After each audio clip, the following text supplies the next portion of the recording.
Hi guys, and welcome to the first in the video series that we will be doing while school is closed.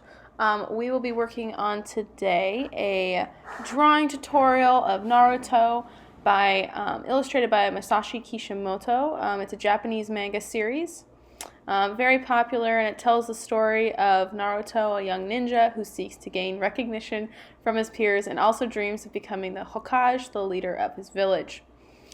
This is a really popular television show, and it really emphasizes the manga style. And it's something that we will be working on today. I found a fantastic tutorial on Drago art.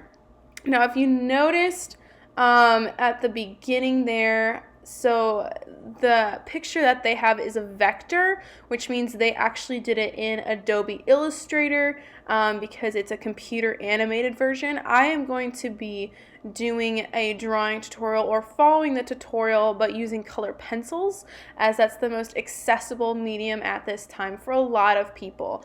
Although I encourage you, if you have access to the computer Adobe Illustrator, go ahead and try that as well. It's always good. So what will happen is you can access the tutorial through Drago Art, and I have listed the link along with this video as well. You'll notice that my process is much more sped up, and I'll just be giving some tips throughout, and so you can watch the video, you can pause it at any time. You don't have to watch the video, but it's just helpful to see how I do it. And like I said, I'll be giving tips throughout the video. And if you have any questions or you need some help, like I said, please post your artwork to Seesaw, because I would love to see what you've done and I would love to give you some help. And I look forward to seeing what you have. So let's get started. So the first thing that we are going to do is I'm going to draw the circle and section out the face, because that will give me kind of an idea of where I need to put things. So I'm just mapping out the top portion of his head right now and kind of the bottom as well, so the chin area, and cleaning up just a little bit on the sides. Now I'm kind of mapping in where the eyes will go. I want to make sure that they're evenly spaced apart as much as possible, because you obviously don't want the right eye like way close to the face and then the other eye like not in the right position. You want to make sure that they're evenly spaced as much as possible, because obviously eyes need to be pretty even on both sides. Also, a really good suggestion for this, guys, is you definitely want to use as light as possible for pencil marks. If you don't, and you carve like a caveman, I think I've said this to you guys before, it will be super, super, super hard to erase those. Now, I did fill in some of the dark areas for his eyes, because I'll go back later with a black color pencil and fill that in. So I just filled that in right now, and that's okay. And I will definitely clean this up later, because it's important to clean up your kind of first pass, because it won't be perfect the first time. It's more of a sketch, and then you'll clean it up a little bit later. I'm just putting in the nostrils and the lips. Now I'm putting in his actual eyeballs inside of his eye sockets, mapping that out, mapping out his eyebrows. Like I said, try to keep things as even and symmetrical as possible. So you want to match the sides as much as possible. You want to be able to make sure that they're like fairly similar. Obviously, like eyebrows aren't exactly like one of my eyebrows isn't exactly the same as my other eyebrow, but they're fairly similar, so you want to keep them as similar as possible, especially with like the manga style, the cartooning style. They're going to be a lot more straight than kind of curvy like you would in realism. So they're more cartooned out. And so now I'm just filling in different parts of its eyes that I see that, you know, his pupil needs to go in there. So I did shade that in, because I know that I'll go back in with a dark color pencil later, and that's okay.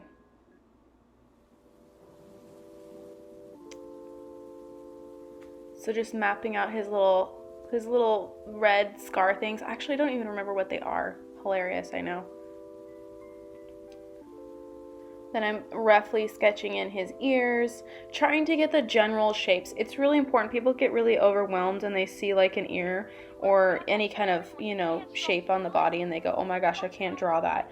Well, try to break down the shapes as much as possible. Does it look more like a triangle? Does it look more like a rectangle? What kind of shape do you already know that you can recognize and see on him already? And then once you have put that basic shape in, whether it's a circle, a triangle, a rectangle, polygon, whatever, then you can go back and then sort of make it more detailed. You're trying to get the most general shapes first, and then we'll go back and do some more detail.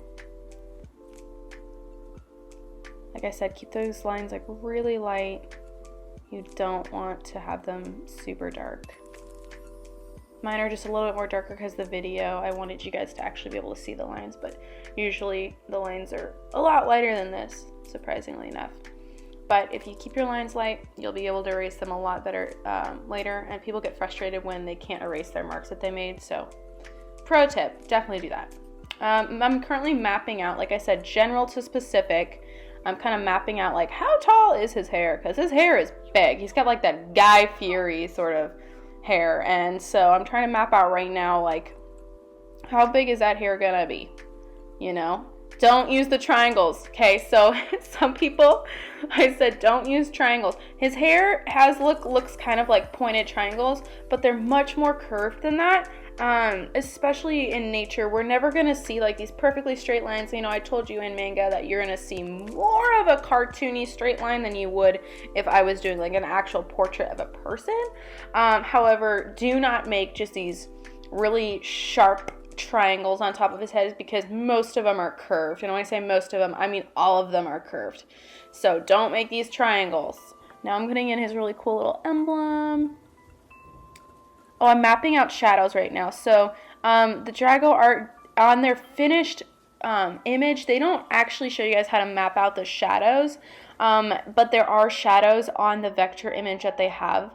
And so I am actually mapping out the shadows first. It's really important to map out your shadows and then shade those in first, because it's going to look a lot more realistic if you map out those shadows.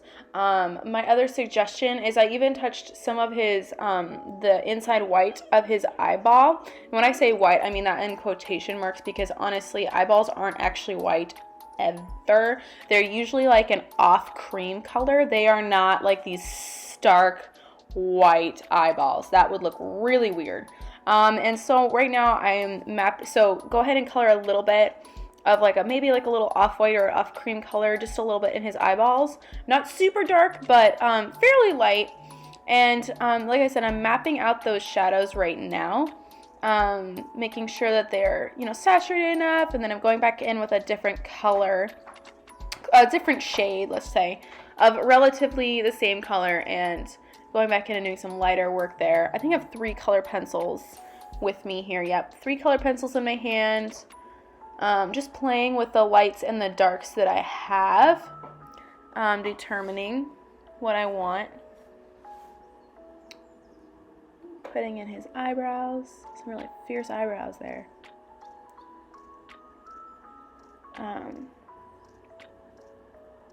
Still mapping out some shadows.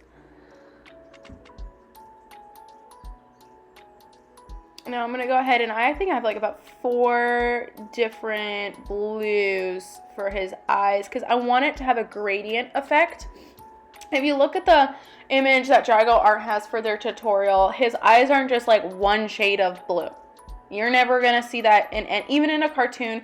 Maybe you might see that like in Tom and Jerry or like Bugs Bunny or something, but typically in a lot of different manga styles, you're going to see a gradient in their eyeballs. That means like essentially gradient means like a fancy word for like ombre. So essentially you want to start with your lightest blue at the bottom and kind of work your way to a darker blue or a black at the top. Super important. So I'm shading in right now his headband, that legendary headband, right below his 2006 style gel hair.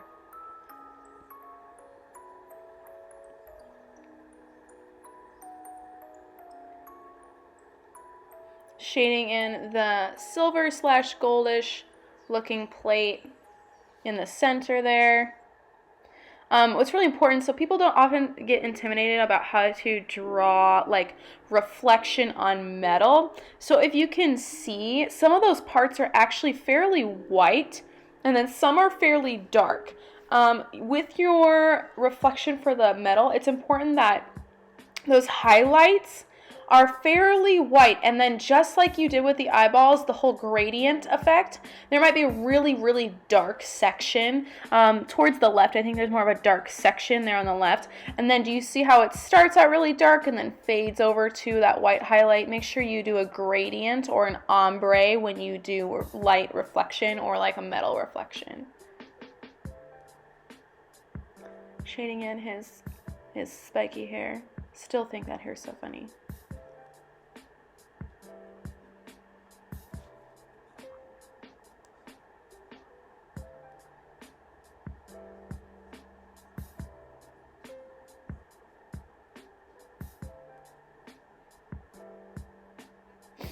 So I did also make sure that the shading for the hair was darker, sort of towards the bottom, near his headband. Now I'm outlining that plate on his headband, his headpiece. Now I'm taking that black, and I'm actually not pressing super, super hard, because the black will do the work for you. I'm not carving, like, never carve. Don't carve. I mean, you can carve sometimes for, like, your blackest blacks, but honestly, you really don't need to. I'm not pressing that hard.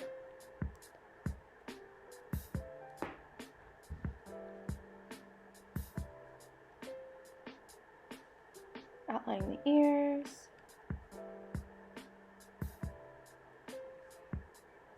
So with manga and with cartooning, pretty much everything's going to be outlined. That's what gives it that stark style, is like everything is pretty much outlined in black.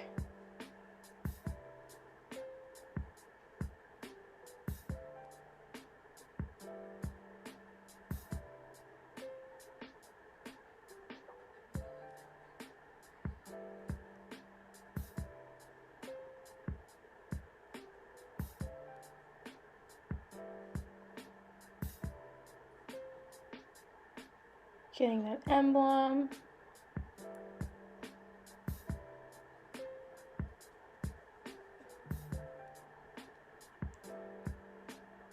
Pretty close to the end there. Just doing some final touches. So what's really, really important to mention is that I did go back and clean up my lines after I was done filming the video. So the finished product looks like this. And this is a finished product here, and like I said, you're going to go back and clean up those lines. You're going to make sure that you have what you want for it. I hope you enjoyed this video. I look forward to doing more. Please post your artwork to Seesaw. I'm going to see if maybe I can also make a video of everyone's different artwork that they post, and also put that out there, put a link to a video where you can see like everyone else's version of Naruto. So I'm really excited. And I look forward to seeing you guys' artwork. See you soon.